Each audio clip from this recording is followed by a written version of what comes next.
आकर्ष, चाहे युद्ध कौशल हो या फिर किसी बात को लेकर वाद विवाद करना, तुम दोनों में ही बहुत अच्छे हो। कम से कम तुम्हें यह तो पता है कि किस समय कहां पर क्या बोलना है और जरूरत पड़ने पर अपने कहे शब्दों को कैसे मरोड़ना है।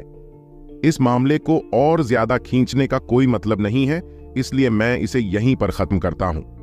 गुरुकुल प्रमुख वर्धमान सिंह राठौड़ ने आकर्ष की तरफ देखा और अपने चेहरे पर एक बहुत ही दुर्लभ मुस्कुराहट प्रदर्शित करते हुए कहा, मामले को यहीं खत्म कर रहा हूं।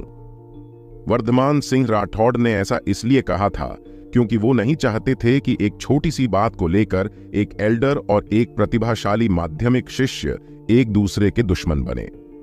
गुरुकुल प्रमुख वर्धमान सिंह राठौड़ की बात सुनने के बाद सबसे ज्यादा आघात एल्डर अमरीश को पहुंचा था। वो इस मामले को इतनी आसानी से खत्म नहीं करना चाहता था, इसलिए उसने गुरुकुल प्रमुख से कुछ कहने की कोशिश की। पर इससे पहले कि वो कुछ कह पाता, वर्धमान सिंह राठौड़ ने सामने से उससे ही सवाल पूछ लिया, एल्डर अमरीश, क्या तुम्हें मेरे इस फैसले से कोई आपत्ति है? भले ही वर्धमान सिंह राठौड़ की आवाज काफी शांत लग रही थी, मगर उसके अंदर कर्कशता का भाव महसूस किया जा सकता था। एल्डर अमरीश समझ गया था कि अब वो गुरुकुल प्रमुख को गुस्सा दिला रहा है, इसलिए उसने तुरंत अपना सर झुकाया और एक धीमी आवाज में कहा, नहीं गुरुकुल प्रमुख, मुझे आपके फैसले से कोई भी आपत्ति नहीं है। इधर जितने भी शिष्य अपने सामने का यह नजारा देख रहे थे, उनके आश्चर्य का कोई ठिकाना नहीं था। वो सभी धीमी आवाज में एक दूसरे के साथ इस बारे में चर्चा करने लगे। गुरुकुल प्रमुख की बातों से तो ऐसा लग रहा है कि आकर्ष को लेकर उन्होंने बहुत कुछ सोच रखा है। अगर ऐसा नहीं होता तो वो आकर्ष को इतनी आसानी से नहीं जाने देते। यह मत भूलो कि आकर्ष की प्रतिभा कितनी अधिक है। भले ही अभी के समय ऐसा लग रहा है कि आकर्ष इन सभी एल्डरों के सामने कुछ नहीं है, लेकिन समय आने पर जब उसकी ताकत बढ़ जाएगी तो यह सभी एल्डर उसके सामने कुछ भी नहीं होंगे। तब अगर उसने गुरुकुल का साथ दिया तो हमारे गुरुकुल को भी शक्तिशाली बनने से कोई भी नहीं रोक पाएगा। अधिकांश शिष्यों के मन में तो इस समय आकर्ष के प्रति एक ईर्ष्या का भाव आया हुआ था। बहुत ही कम शिष्य थे जो आकर्ष के लिए खुश थे, और यह सभी शिष्य आकर्ष के करीबी थे। वहीं कुछ ऐसे शिष्य भी थे जिनके मन में ना तो ईर्ष्या का भाव था और ना ही खुशी का। वो बस आकर्ष के बारे में सोचकर गुस्सा हो रहे थे। इसकी किस्मत इतनी अच्छी कैसे हो सकती है कि यह मौत के मुंह में जाते जाते बच गया। सुमेर ने आकर्ष के पास ही में खड़ी दीयाव कन्वी की तरफ देखा और फिर गुस्से में दांत पीसते हुए अपने आप से कहा।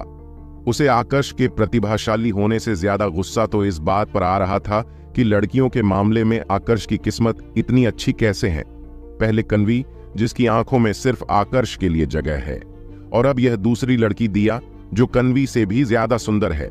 उस पर भी सबसे महत्वपूर्ण बात यह है कि यह दूसरी लड़की दिया अग्नि विभाग की विभाग प्रमुख नयन तारा की शिष्य है, जिसका सीधा मतलब यह था कि जरूरत पड़ने पर नयन तारा आकर्ष को बचाने के लिए आगे जरूर आएगी, और उसने ऐसा अभी किया था। धन्यवाद गुरुकुल प्रमुख, आकर्ष ने एक शांत स्वर में वर्धमान सिंह राठौड़ का आभार प्रकट करते हुए कहा। आकर्ष को अभी भी इतना शांत देख वर्धमान सिंह राठौड़ मन ही मन उसकी प्रशंसा करने से खुद को रोक नहीं पाए।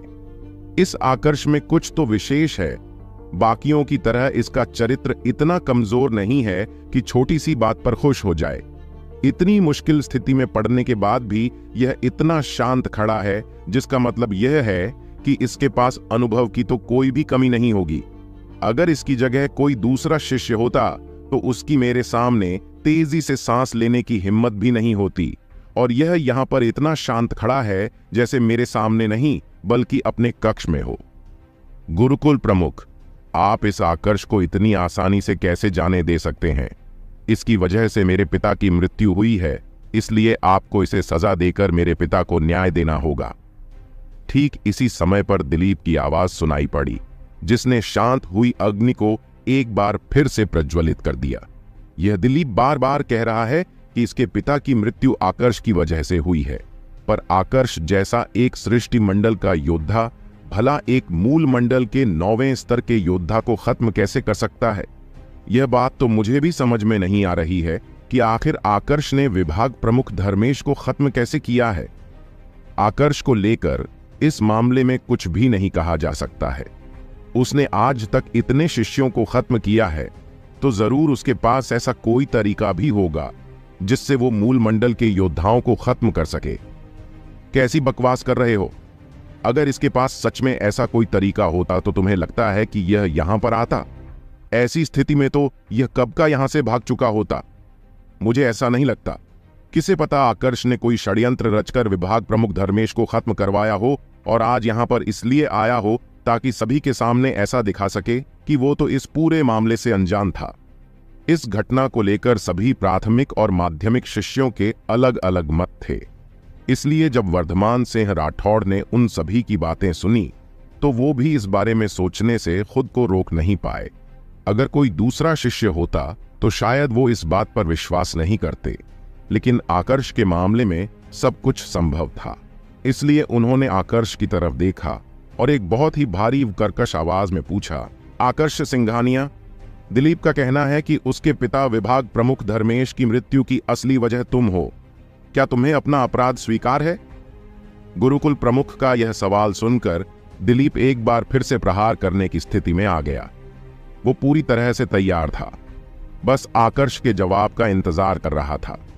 जैसे ही आकर्ष स्वीकार करने वाला था, वो भी तुरंत उस पर प्रहार करने वाला था। गुरुकुल प्रमुख, विभाग प्रमुख धर्मेश की मृत्यु से मेरा कोई भी लेना देना नहीं है। फिर आप मुझसे किस अपराध को स्वीकार करने का पूछ रहे हैं? आकर्ष ने एक बार फिर से बड़े ही शांत स्वर में अपने ऊपर लगे आरोप को अस्वीकार करते हुए कहा। देखा जाए तो विभाग प्रमुख धर्मेश की मृत्यु उस जहरीले फल को खाने की वजह से हुई थी और उस जहरीले फल से आकर्ष का कोई भी संबंध नहीं था। हां, यह बात सच है कि उस जहरीले फल की विशेषताएं आकर्ष ने ही बताई थीं, लेकिन उस फल को निगलने का आकर्ष ने नहीं कहा था। उस फल को खाने का फैसला विभाग प्रमुख धर्मेश का खुद का था। फिर इसके लिए आकर्ष को आरोपी कैसे माना जा सकता था? तुम झूठ बोल रहे हो आकर्ष। तुमने जानबूझकर मेरे पिता को जहरीले फल की विशेषताएं बताई थीं। अगर तुमने झूठ नहीं कहा होता तो मेरे पिता की मृत्यु भी नहीं होती। तुम्हें पहले से पता था कि उस फल को खाने के बाद कोई भी योद्धा जिंदा नहीं बच सकता है, इसलिए तुमने मेरे पिता से बदला लेने के लिए उस फल का पता बताया। इसके लिए तुमने यह तक कहा कि इस फल के कारण तुम्हारी आंतरिक ऊर्जा में परिवर्तन आया है, ताकि मेरे पिता तुम्हारी बात पर विश्वास कर लें। क्या अब भी तुम यही कहोगे कि इससे तुम्हारा कोई संबंध नहीं है? आकर्ष का जवाब सुनकर दिलीप का गुस्सा भड़क गया और उसने एक कर्कश आवाज में चिल्लाते हुए कहा, कैसा फल और कैसा परिवर्तन? मुझे साफ साफ बताओगे कि आखिर हुआ क्या था? दिलीप की बात सुनने के बाद वर्धमान सिंह राठौड़ को इतना तो समझ में आ गया था कि धर्मेश की मृत्यु के पीछे की कहानी कुछ और है, जिसके बारे में दिलीप ने किसी को बताया नहीं है। अब बिना पूरी कहानी सुने वो आकर्ष पर आरोप भी नहीं लगा सकते थे, इसलिए उन्होंने एक कर्कश आवाज में दिलीप से ही पूछा।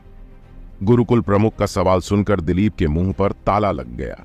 केवल अब जाकर उसे याद आया था कि जल्दबाजी में उसके मुंह से कुछ ऐसी बातें निकल गई हैं जो सामने नहीं आनी चाहिए थीं।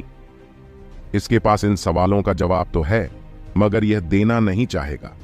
मैं ही आपको बताता हूं कि आखिर हुआ क्या था। गुरुकुल प्रमुख, असल में विभाग प्रमुख धर्मेश को मेरी शक्ति का रहस्य जानना था, इसलिए उन्होंने दिलीप से कहकर मुझे अपने निवास स्थान में बुलाया और फिर अपनी आंतरिक ऊर्जा से मुझ पर दबाव डालकर मुझसे यह पता करने की कोशिश की कि आखिर मेरे पास अपने से शक्तिशाली योद्धा को खत्म करने की यह क्षमता आई कहां से है।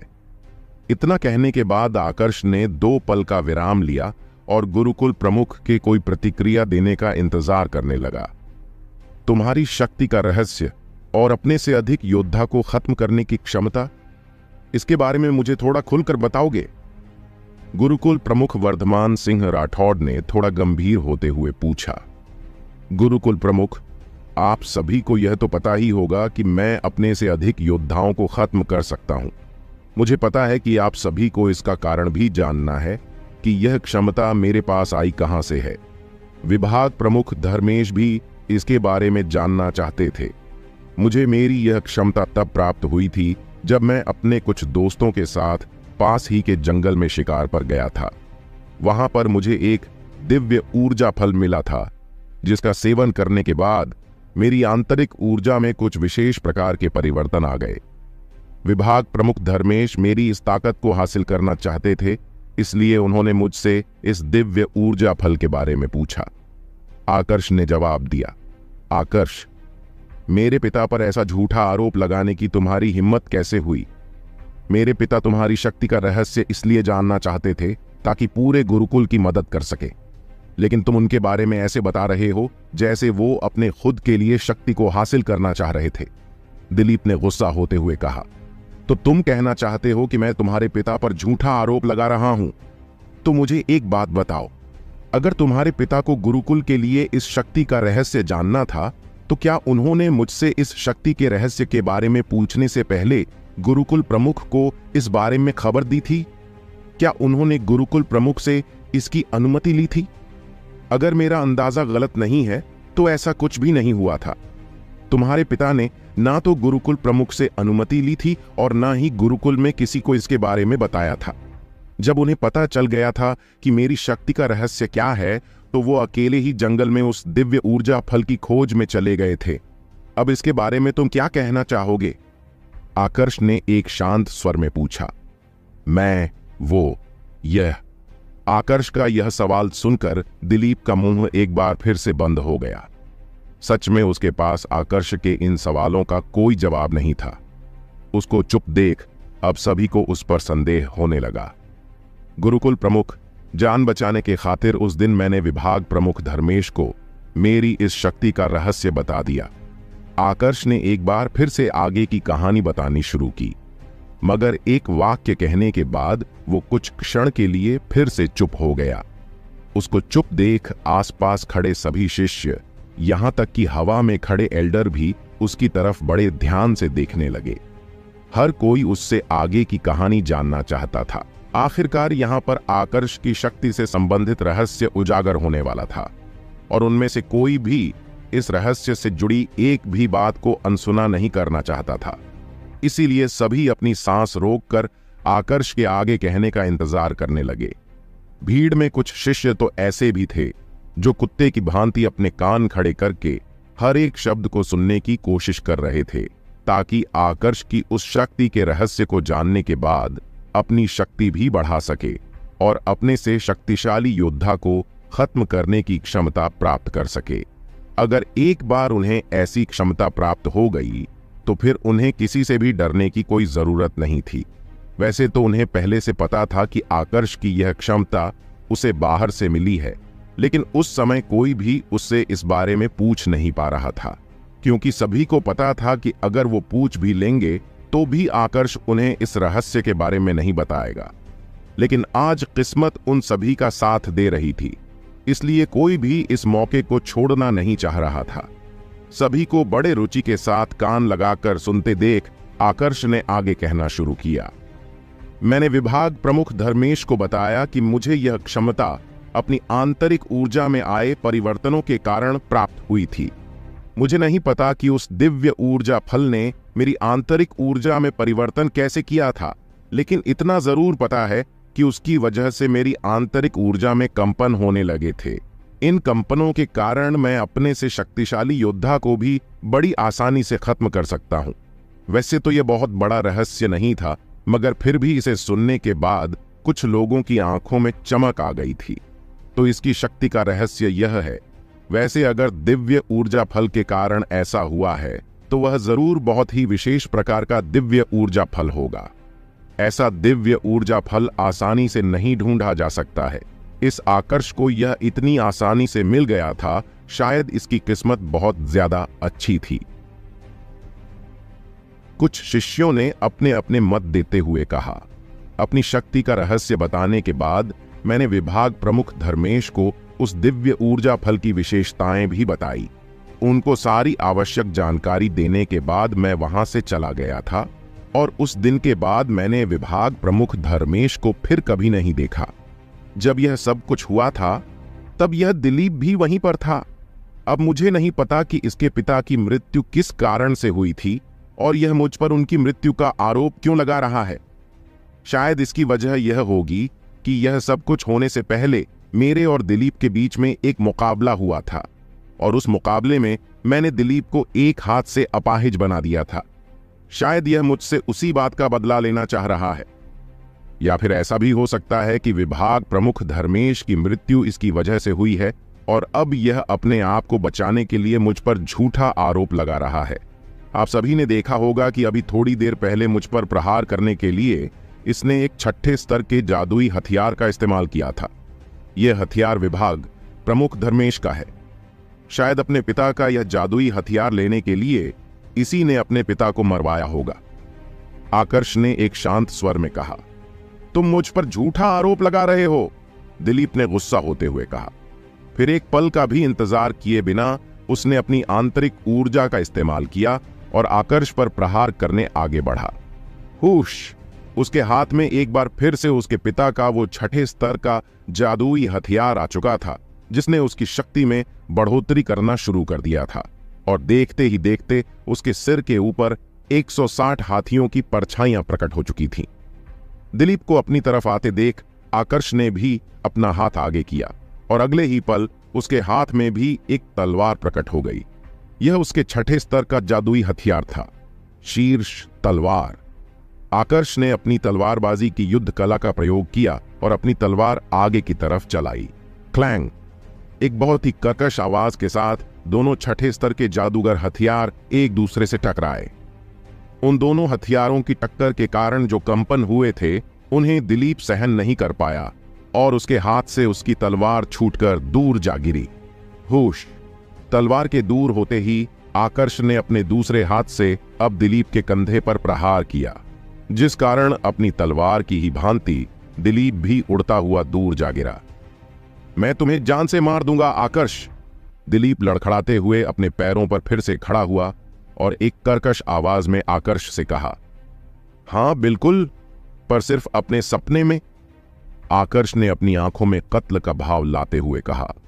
उसकी बात सुनकर दिलीप को ऐसा लगा जैसे आकर्ष उसकी क्षमता पर संदेह कर रहा है, इसलिए उसने एक बार फिर से आकर्ष पर प्रहार करने की कोशिश की, मगर इस बार उसके आकर्ष के करीब पहुंचने से पहले ही किसी ने उस पर अपनी आंतरिक ऊर्जा से प्रहार किया और उठाकर दूर फेंक दिया।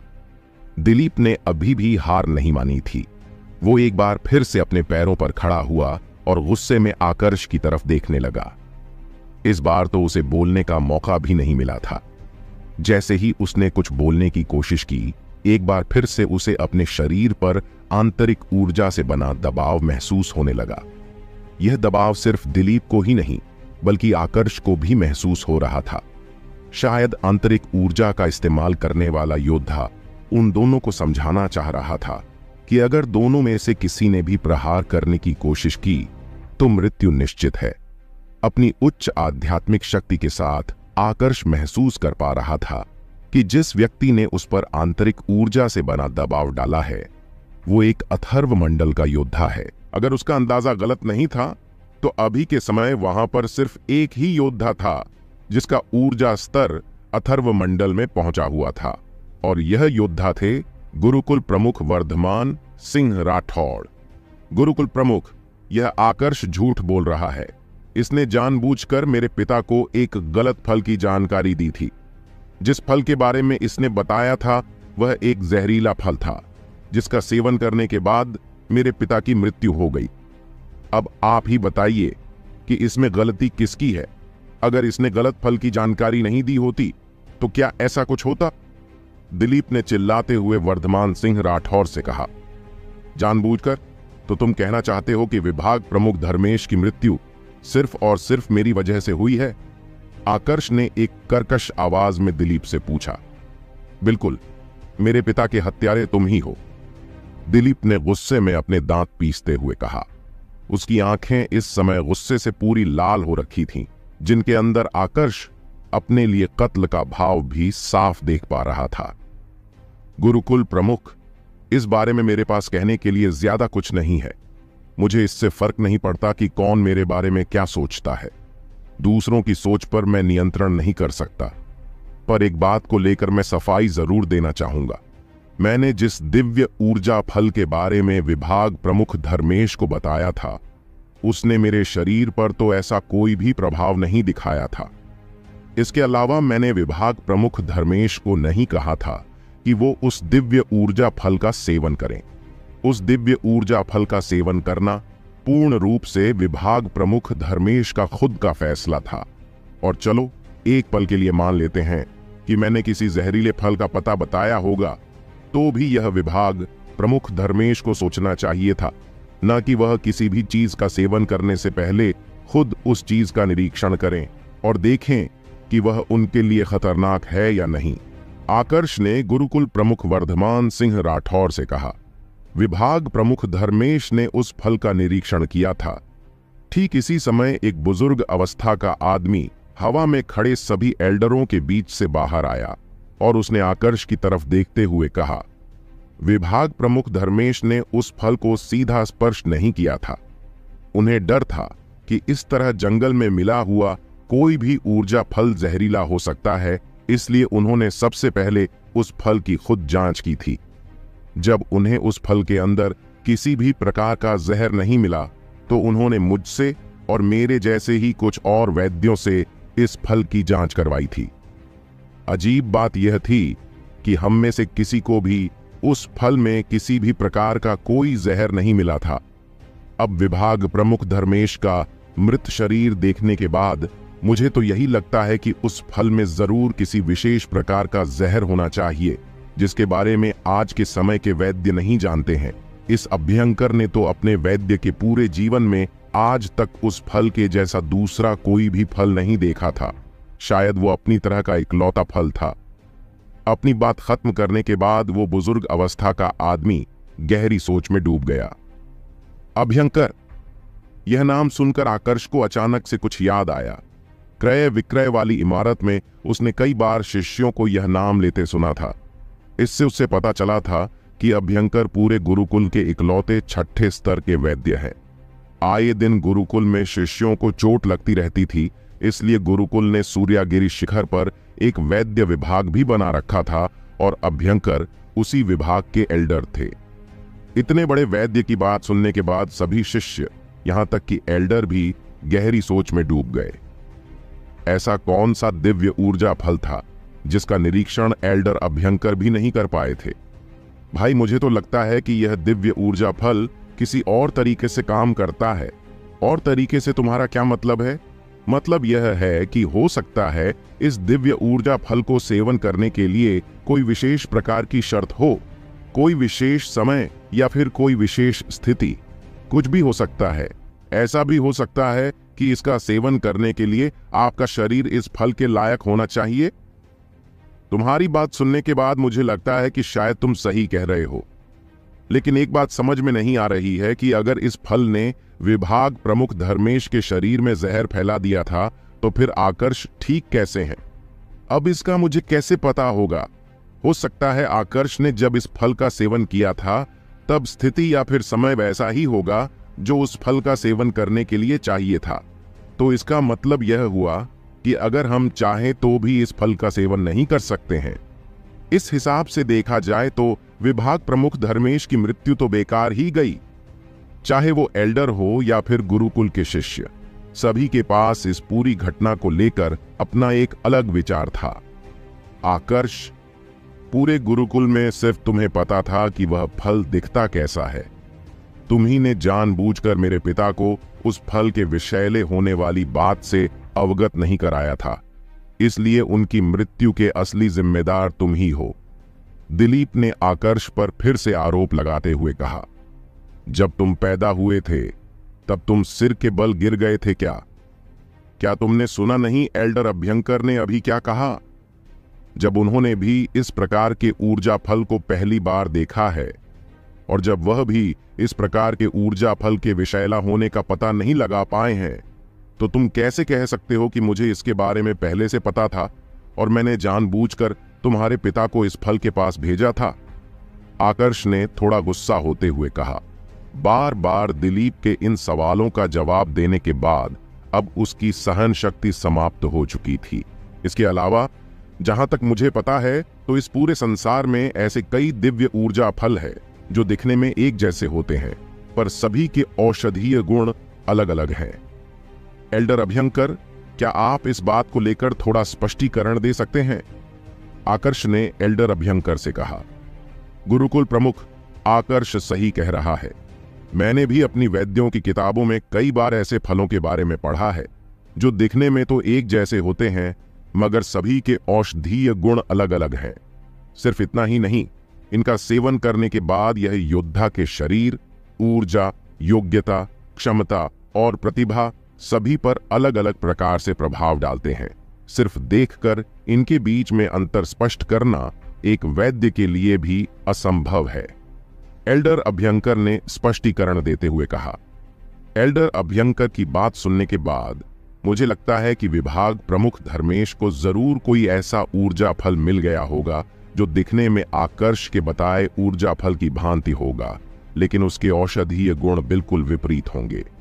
मुझे भी ऐसा ही लगता है, क्योंकि अगर ऐसा नहीं होता तो आकर्ष ने जिस दिव्य ऊर्जा फल का सेवन किया था वो उसके शरीर पर भी बिल्कुल वैसा ही प्रभाव दिखाता जैसा उसने विभाग प्रमुख धर्मेश के शरीर पर दिखाया था। मैं भी इस बात से सहमत हूं। जंगलों में पाए जाने वाले ऊर्जा फलों का ऐसा ही सेवन नहीं किया जाता है। उन पर काफी शोध और परीक्षण करने के बाद एक योद्धा को उसका सेवन करने के लिए दिया जाता है। शायद विभाग प्रमुख धर्मेश को शक्ति बढ़ाने की काफी जल्दी होगी, इसलिए उन्होंने बिना ज्यादा परीक्षण किए ही उस ऊर्जा फल का सेवन कर लिया होगा। मेरे हिसाब से तो अभी के समय यह दिव्य ऊर्जा फल ज्यादा महत्वपूर्ण नहीं है, बल्कि महत्वपूर्ण यह है कि हम अपने गुरुकुल की शक्ति को फिर से कैसे बढ़ाएंगे। विभाग प्रमुख धर्मेश के जाने के बाद हमारी शक्ति में काफी गिरावट आई है। अगर हमने इस शक्ति की भरपाई नहीं की तो आसानी से बाकी दुश्मनों का शिकार बन जाएंगे। एक एक करके गुरुकुल के सभी माध्यमिक और प्राथमिक एल्डर अपने अपने मत देने लगे। यह लोग गुरुकुल के दिग्गजों में आते थे, इसलिए इन्हें धीमी आवाज में बात करने की कोई भी जरूरत नहीं थी। यही कारण था कि जब यह लोग आपस में चर्चा कर रहे थे तो सभी शिष्य उनकी बातें आसानी से सुन पा रहे थे। आकर्ष अभी भी पहले की भांति बिल्कुल शांत खड़ा था, मगर उसके मन के अंदर लड्डू फूट रहे थे। वो इस समय इस बात के लिए बहुत ज्यादा खुश था कि बिना कोई मेहनत किए हुए उसका एक शक्तिशाली दुश्मन उसके रास्ते से हट गया है। उस दिन तो उसने बिना सोचे समझे ही उस जहरीले फल के बारे में बता दिया था, लेकिन किसने सोचा था कि इस प्रकार का कोई जहरीला फल वाकई गुरुकुल के पास वाले जंगल में मौजूद होगा। इसमें भी सबसे अजीब बात यह थी कि यह फल विभाग प्रमुख धर्मेश को छोड़कर पूरे गुरुकुल में और किसी को भी नहीं मिला था। इस पूरी घटना को याद करके आकर्ष को ऐसा लगने लगा जैसे किस्मत ने खुद विभाग प्रमुख धर्मेश के खिलाफ कोई षड्यंत्र रचा था। गुरुकुल प्रमुख, अब आपको सारी बातें पता चल चुकी हैं। अब आप ही बताइए कि विभाग प्रमुख धर्मेश की मृत्यु की वजह मैं कैसे हुआ। अगर किसी को दोष देना है तो मेरे हिसाब से विभाग प्रमुख धर्मेश को ही इसका दोष देना चाहिए। ना वो शक्ति के लालच में अंधे होते, ना वो जंगल में जाते, ना उन्हें यह फल मिलता, ना वो उसका सेवन करते और ना ही उनकी मृत्यु होती।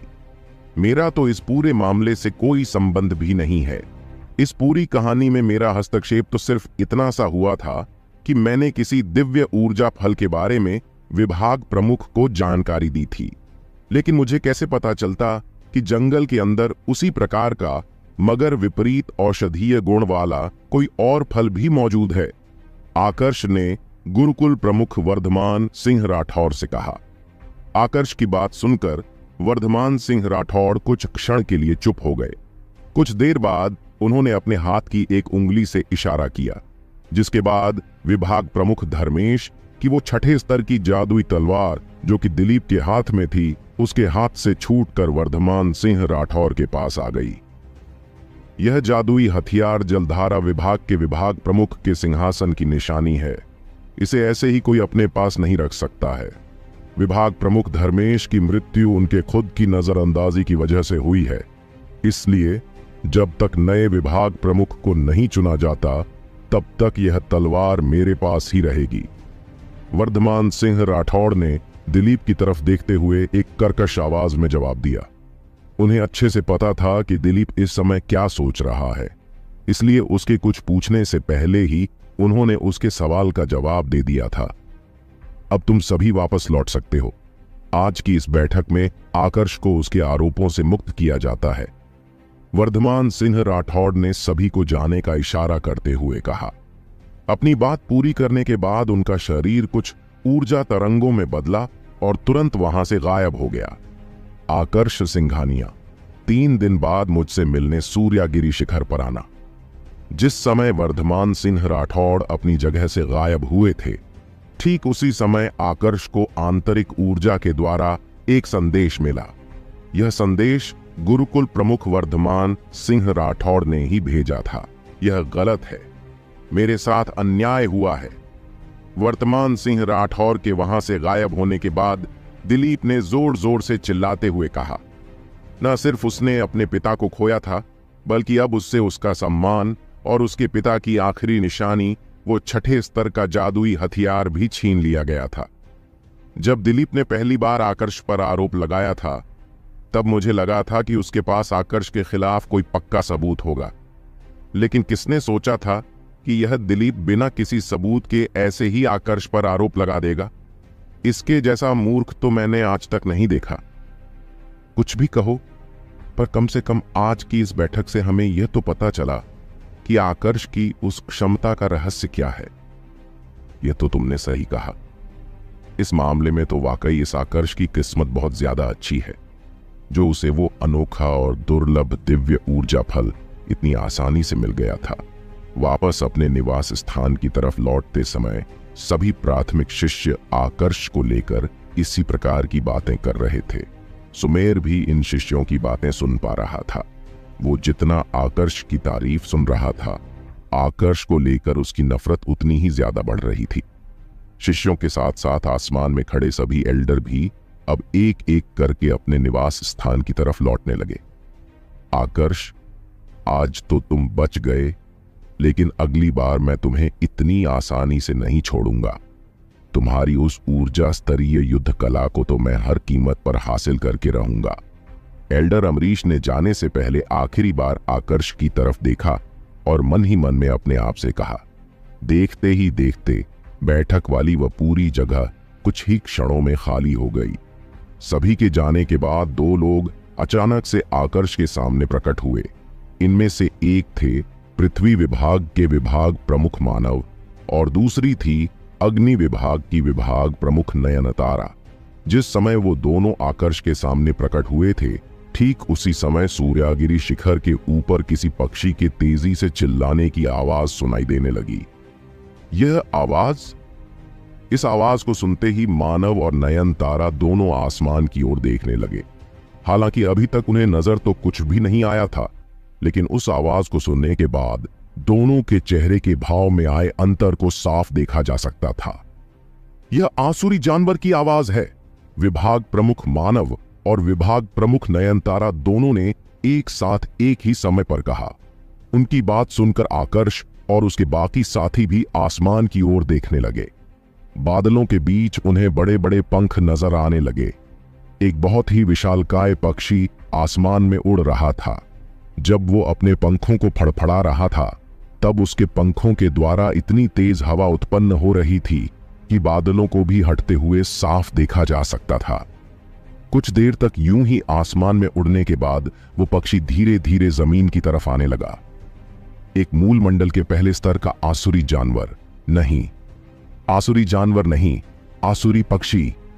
अपनी आध्यात्मिक शक्ति के साथ आकर्ष ने तुरंत ही उस विशालकाय पक्षी के ऊर्जा स्तर का पता लगा लिया। नहीं, यह कैसे हो सकता है? इस विशालकाय पक्षी ने तो एक योद्धा को अपने ऊपर बिठा रखा है, जिसका ऊर्जा स्तर ब्रह्म मंडल के 7वें स्तर में है। आकर्ष ने एक आश्चर्य से भरी आवाज में अपने आप से कहा। कुछ देर तक हवा में कलाबाजियां दिखाने के बाद आखिरकार वो विशालकाय पक्षी एक बार फिर से बादलों में गायब हो गया। वो क्या था?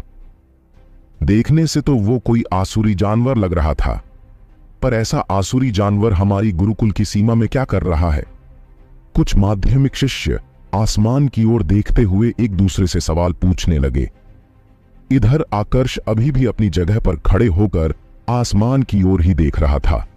उसने उस विशालकाय पक्षी के शरीर को अच्छे से देखा था।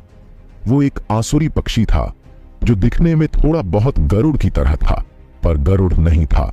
उसके पूरे शरीर पर चमकीले काले रंग के पंख थे और जब वह अपने पंख खोल रहा था तो कुछ क्षणों के लिए ऐसा आभास हो रहा था जैसे आसमान में काले बादल छा गए हों। उसके पंखों में तलवार की भांति तेज धार थी। कृष्ण गरुड़! हां, यह एक कृष्ण गरुड़ है। कुछ माध्यमिक शिष्यों ने उस विशालकाय पक्षी की पहचान का अंदाजा लगाते हुए कहा। उनकी बातें सुनकर आकर्ष लक्ष्य की यादों में इस विशालकाय पक्षी के बारे में खोजने लगा। कुछ ही देर में उसे लक्ष्य की यादों में इस पक्षी से जुड़ी कुछ बातें पता चली गईं। लक्ष्य के अनुसार कृष्ण गरुड़ बिल्कुल वैसा ही होता था जैसा कि अभी आकर्ष ने आसमान में उड़ता हुआ देखा था। यह एक आसुरी पक्षी था जिसकी प्रजाति के लगभग सभी सदस्य मूल मंडल में होते थे। जब यह पूर्ण रूप से वयस्क हो जाते थे तब इनके पास इतनी ताकत होती थी कि यह एक मूल मंडल के तीसरे स्तर के योद्धा से आसानी से लड़ सकते थे। कृष्ण गरुड़ दिखने में तो काले होते थे, लेकिन फिर भी यह गरुड़ परिवार से संबंध रखते थे। इनकी सबसे बड़ी विशेषता यह थी कि इनकी रफ्तार बहुत तेज थी और यह उसी रफ्तार के साथ प्रहार भी करते थे। कृष्ण गरुड़ के बारे में सारी जानकारी इकट्ठा करने के बाद अब आकर्ष उस इंसान के बारे में सोचने लगा जो इस कृष्ण गरुड़ के ऊपर बैठा था। आकर्ष उसके बारे में सोच रहा था कि तभी अचानक से उसे वो कृष्ण गरुड़ और उस पर बैठा व्यक्ति एक बार फिर से नजर आया। इस व्यक्ति ने अपने हाथों में वीणा पकड़ रखी थी। जैसे ही उस व्यक्ति की नजर सूर्यागिरी शिखर पर खड़े माध्यमिक शिष्यों पर पड़ी तो उसने अपने हाथों में मौजूद उस वीणा को बजाना शुरू कर दिया, जिसके कारण उस वीणा से कुछ तरंगे उत्पन्न होने लगीं।